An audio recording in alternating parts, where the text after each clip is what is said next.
Well, thank you. Thank you for having me talk to you today. It's really fun. You heard that I have a bachelor's and a master's in political science, so it's a very interesting time for me right now. I'm very excited and looking forward to Tuesday. All right, let's go ahead and get started. I'm here to actually talk to you today about creating a sustainable workforce and what that means. And from the previous speakers, we've heard several kind of components of this, and really we're going to dive a little bit deeper into that. First, just a little bit about OSI Soft. We are a software company. We believe that people with data can transform their world. And why I bring this up is because for sustainability reasons, a lot of our customers use our products. And several of you in here today are customers of ours, or peripherally customers of ours. And our customers use the software to do things like save energy or get visibility into their pipeline so they can see if they have leaks in their water systems, that kind of thing. Now, when I think of sustainability, I think of it in terms of a long-term mindset. Our company's been around for over 38 years, and that's a long time in software. Most companies are around for 5, 10 years, and then they get bought or something happens. And really, if you think about it, the customers that we work with also have a long-term mindset. And what that means to us is that we have to be around for a very long time to service our customers. We have to sustain our organization. We have to be a place where people want to come to, stay, and be. And so, again, this concept of a long-term mindset is really important. So, how many of you like to go hiking in the forests? Yeah, me too. As you heard, I went to the University of Oregon. I was actually born in Oregon. And I grew up with an uncle who was a forest biologist. So we talked a lot about sustainable forestry and how do you create an environment in a forest that will last for generations to come. You have your old growth, you have your new growth, and you have everything else in that ecosystem that is enabling that forest to sustain itself and be around. Well, how does that relate to me? This was a fundamental piece of my upbringing. And when I came into the workforce, and I'm in HR, people are my resources.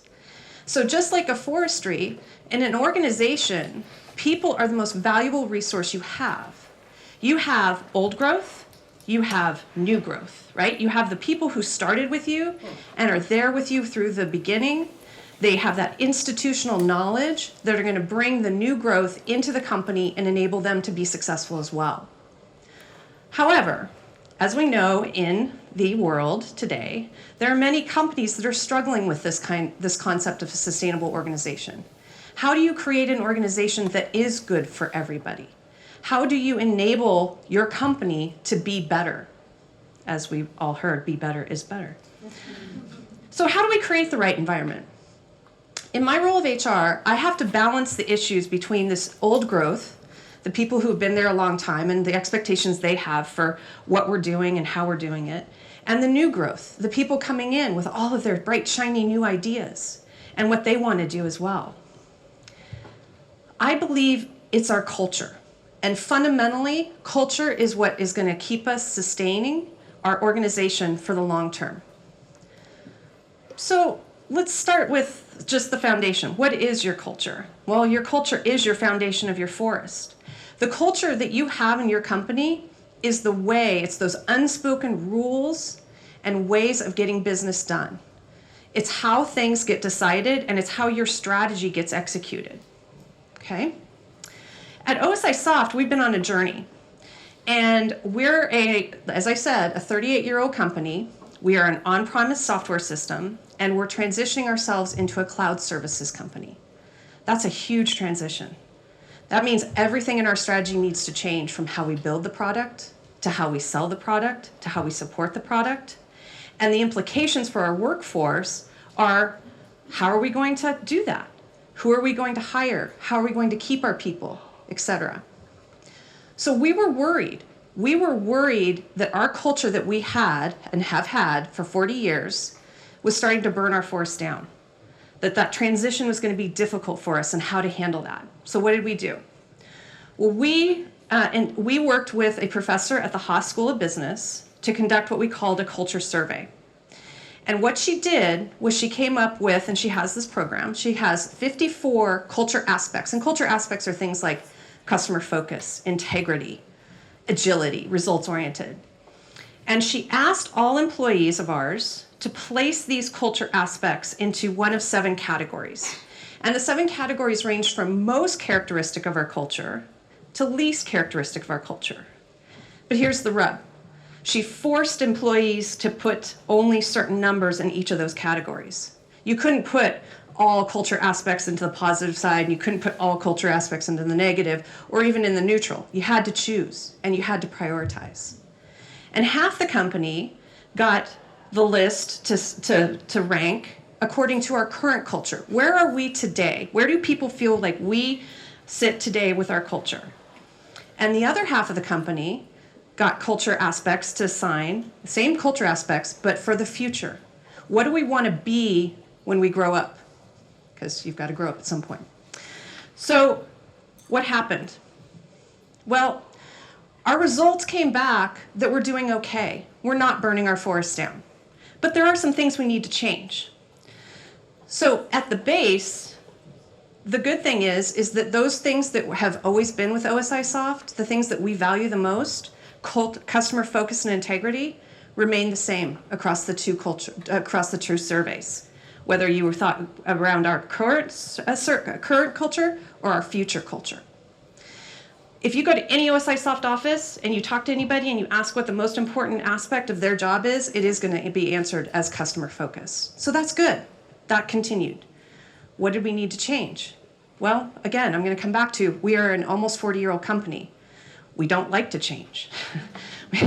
we are risk averse. We've been successful, and what got us to that point has been working very well. But what people felt was that was not going to serve us in the future. Things like agility and results-oriented need to change and need to happen.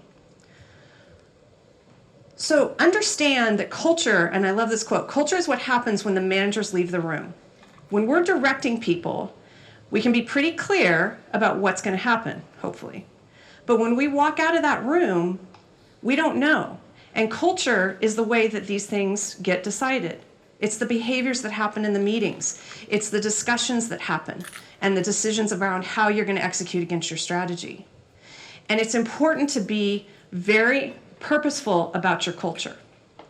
So we're working on our culture today, and we're going to be doing 4 main things. We're going to be working on our hiring strategies. Who are we bringing into the company?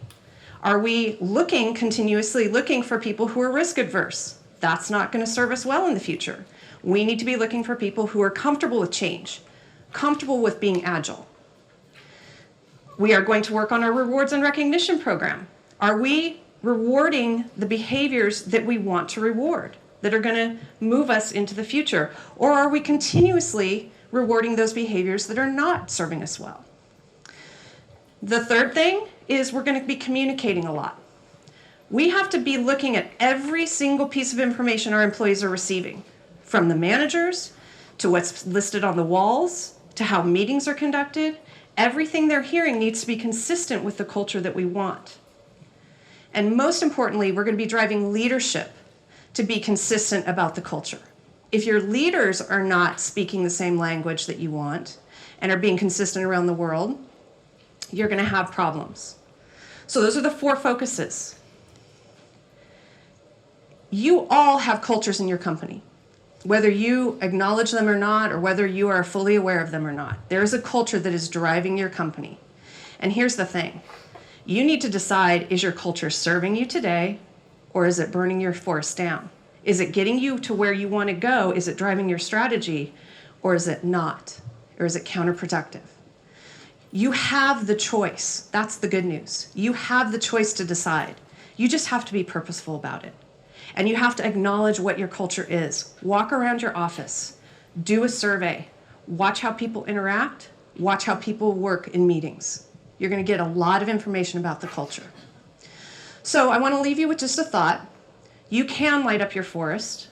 You can have a fantastic culture where people want to stay, they're engaged, they feel valued. And I think in this environment today, this is more important than ever. So good luck to all of you, and thank you.